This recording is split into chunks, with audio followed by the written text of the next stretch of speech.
I wanted to give a little background about our two readings.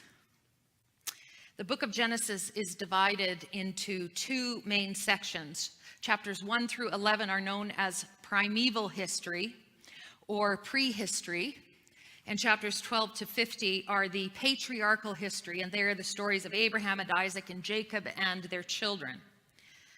And so the first section of Genesis in which our readings are found are generally considered myths. And sometimes when we use this word myth, people think that means it's not true. But that isn't the case at all. They're not history or factual, but they are true. Myths are literary stories, and they're found in every religious tradition. They're stories that unfold profound truths about our lives, truths that can't be measured or tested by science or history. And they deal with issues of meaning of our life and how we should treat each other and what place God has in our world and our lives. And so myths are an important way of narrating the very stuff of our existence, our gut, the visceral way in which we approach the world. So when we look at the two stories of creation that are found in Genesis, we have very different impressions of the world and of God and of the place of humanity in creation. We can't read these two stories like they are chapters of the same book, that one follows the other. Instead, we have to look at them separately, and we have to consider who wrote them and the context of that time and what are the essential differences between the two to find out the meaning for them and for our lives today. So the first thing we need to know about Genesis is that it was written by at least 3 different authors and probably schools of thought at 3 different times, and then it was later edited to make it a more linear narrative. And so scholars have been studying the scriptures to find out and figure out who wrote which parts and put them together. And one of the ways that they determine who the author is of a particular passage is how they perceive and refer to God. And so our creation stories, the 2 of them are written by 2 different authors at 2 different times. The earliest story is actually the one in the 2nd chapter, the Adam and Eve in the Garden of Eden story. It was written by what is called the Yahwist source, called that because the writer uses the word Yahweh to refer to God. And we call it the J source because Yahweh in German begins with a J. And so that's the J source. The J writers were at work in the 10th century BCE around the time of David and Solomon. And this was the golden age of Israel. It was a time of prosperity, and they had independence from these other nations like Egypt and Assyria who would sweep through from time to time and take over. It was one where the leaders were committed to the worship of God. And so it makes sense that when the J source writes, when the Yahwist writer writes, there's a warmer and more connected God at the center of the stories. And so in this creation story, God is intimately known and involved in creation. God takes the earth and molds the first human out of soil. And God actually breathes into the nostrils of the human, of him. The human one is what Adam means, or out of the ground. He breathes into the nostrils to give life. And God is very concerned about the well-being of Adam and realizes that he's lonely. Discovers this. And so God is able to experiment, trying to find a suitable companion for this creation. So he starts with animals, but eventually he creates a partner from his rib.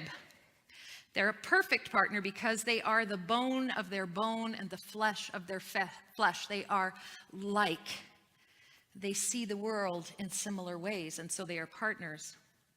And in the story of Eden, God is depicted as strolling in the garden in the evening with Adam and Eve. And this is just as a master of an estate would do in the evening. And later on in Genesis, after they've eaten the fruit of the tree, even though they were not supposed to, and God has mercy on them and doesn't kill them, but instead lets them out of the Garden of Eden, God actually makes the clothes for Adam and Eve to wear. So God is described almost as if God were human, carrying on with the work and relationships of life just as we would. And humans in this story are given the task of tending the garden that God has created. They are in harmony with all of creation. This J source is interested in certain questions of life. And he uses this story to explain some of the things that are the perennial questions. These are things like, why are we afraid of snakes, for instance? Why do we wear clothes? Why are people attracted sexually to each other? Why is childbirth so painful? And why do we have to die? And through several chapters, this J source writer tackles these questions and gives answers, sort of like, a Jewish rabbi sitting around and a child asks the question, why do we have to wear clothes anyway? Well, in the beginning is the story that would be told to answer these questions. That's the J source kind of writing. But then if you go to the first chapter of Genesis, we have this 7-day creation.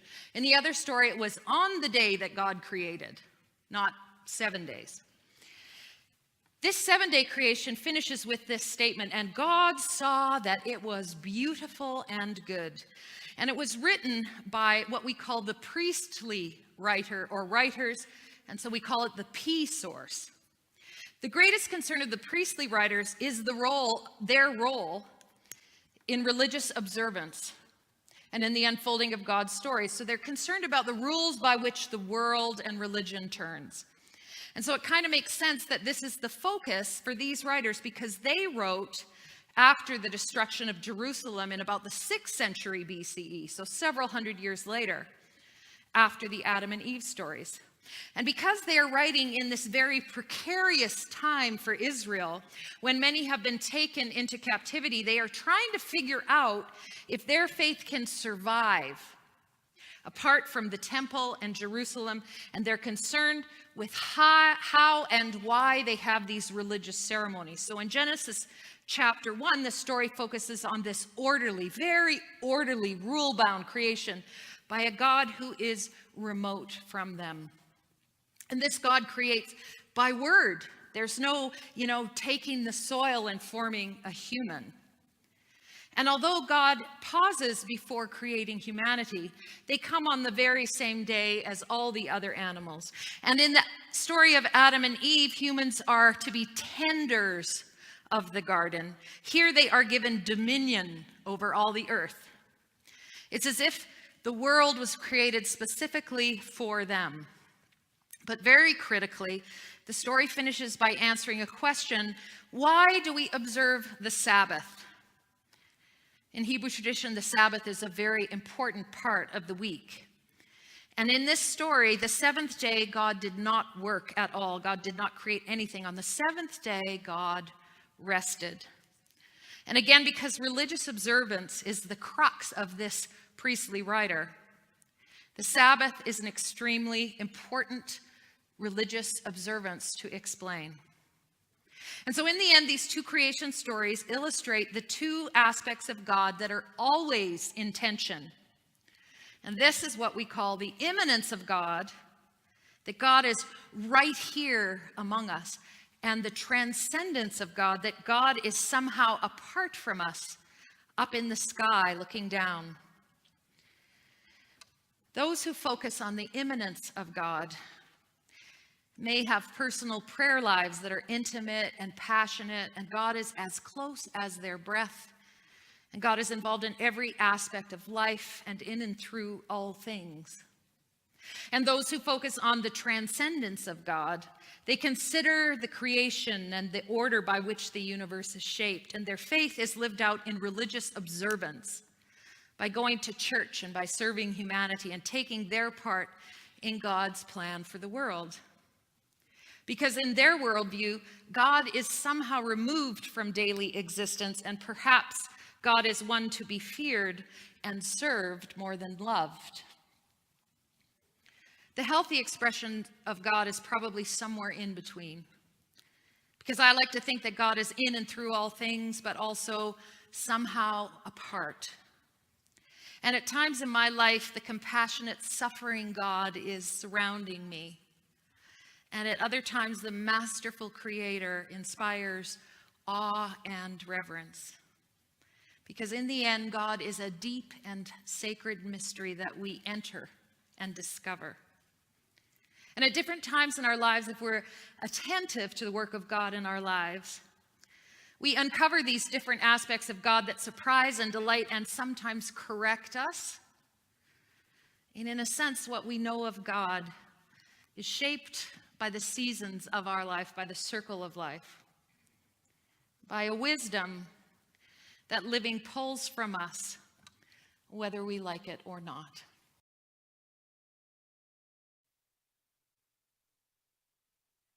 Have two words for history. One is history, said with a German accent, which I won't try to do right now, and Geschichte. History are the facts. Where and when was someone born? What events happened to them? How and when did they die? And Geschichte is the facts plus interpretation or meaning. And so if we look at our own lives, we have a blending of these two kinds of histories as well, because events happen to all of us. These are the facts.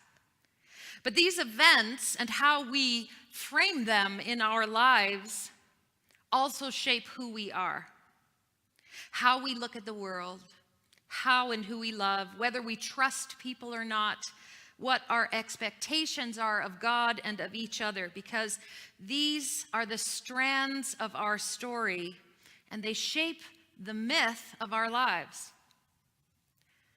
So in time, if we put in the work of deep thinking and contemplation, and if we're committed to learning from our mistakes and working towards the best we can be, we create this story of our life, this narrative of our life that fits into a deeper understanding of our world and where we are. The most important element of this myth-making for our lives is perspective, both on why these things happen to us and what God is like and doing in the midst of our lives, because these things, among others, shape how we view our own stories.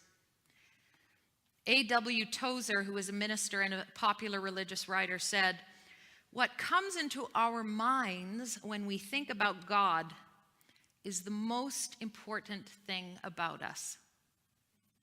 How we view God determines in some ways how we view the world and ourselves and others.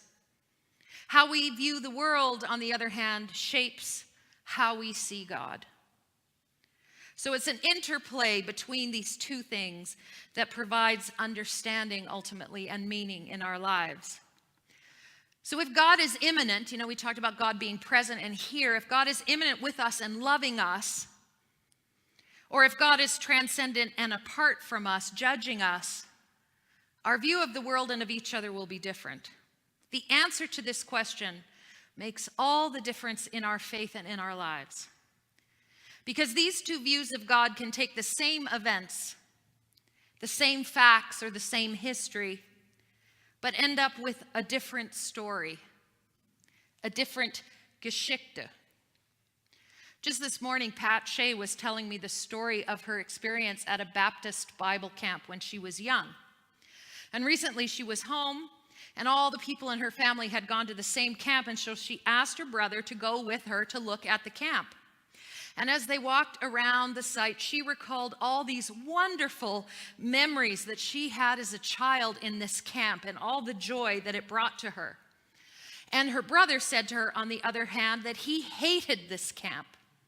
He said that when his parents would come to visit, he would cry and beg them to take him home, but they just put more money in the tuck shop and left him there. It's always good to try and buy off your children. I found that works well. So we have two children here. They're the same family, it's the same camp, and they have completely different experiences of it. And their experiences of that camp no doubt shaped how they felt about religion and life and theology. Or here's another example. You have two children and they're raised in the same household. Maybe this has happened to you. They have very different experiences or perceptions of who their parents are. To the one child, the parents are loving and affectionate, and they give them correction only in their best interests, and they provide this safe and secure environment in which to grow and blossom. But to the other child, the parents are controlling and distant, and they're creating a home that's so constrained by rules that freedom and creativity aren't allowed. Home is a place that is tolerated until you can escape. So you have two children, same parents, same house, different perspectives that shape how they view their parents and often how they view God and the world as a result of that. And then imagine the difference as you approach death. How your perspective of God and religion and life will shape your final days. Because if God is loving and present, and you have felt mostly loved in your life, in the end, you believe that you will be surrounded by love and carried into the next life. But if God is remote and distant and perhaps a bit judgmental, and you have felt discarded or irrelevant, in the end, you fear that you've been inadequate, and you wonder if you will be judged worthy of your place in heaven. So you can see we all have this history and Geschichte in our lives, and we all create a myth for our lives. And if we didn't, our lives would simply be this set of facts connected together by time and space, and we would just be victims in our environment. But we are people at our core in search of meaning. And we instinctively create a story of our life that takes the events of who we are and how we get on in the world and our relationship to the divine. And this is the real work of our lives. Not just existing, but finding meaning. Rumi says, don't be satisfied with stories, with how things have gone with others. Unfold your own myth.